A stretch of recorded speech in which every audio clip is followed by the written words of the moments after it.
Ç'a ishte më shumë fyese për Realin, fjalët e Yamal që është lojtari i Barcelonës apo sjellja e Vinit në fushë kur u zëvendësua? Ç'a është më fyese? Kjo është vetë që do hapim. Carvajal mund të fliste në fushë me Vinin, ti thoshte çfarë po bën? Janë dy tema ndryshme.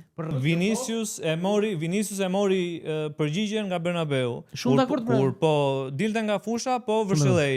Ai lloj veprimi nuk i takon lojtarit të Realit. Shumë bukur. Tani për pjesën e lojës, për pjesën se si filloi, domethënë e gjithë kjo polemika me Yamalin më thash, nuk i takon atij sepse nuk është Yamali për shembull ta them, Messi, nuk është Ronaldo, nuk është dikush Iniesta apo Xavi që të thot atë fjalë. Shumë dakord, problemi është sepse nuk e ka thënë kush. Pra themi dakord që nuk duhet flasë fare.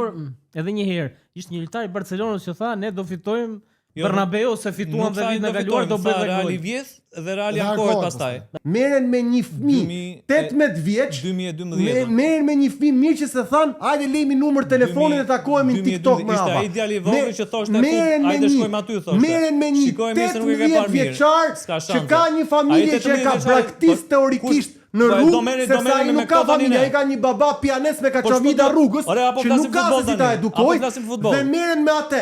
Reali duhet fitonte, festonte dhe të vazhdonte. Po jo, nuk është Real Madrid ky. Është shumë i madh Real Madridi se kaq. Sa milionë euro në sezon po merr ai djali? Nuk ka lidhje, është koka sot që i marrin lojtarët mbrapa ai djali. Po si më Po ka një PR mbrapa por do se kanë thënë o Nino, është i 18 vjeçar. Që japin telefonin këtu që me 30 vjeçarët. Po jo, më burjo. Ke problem me Yamalin si Carvajal, sepse është si Carvajal. Ke problem me Yamalin. Ke problem se e kapiten. Do të flasësh. Prit grumbullimin e Spanjës, thuja dy gjona në sy.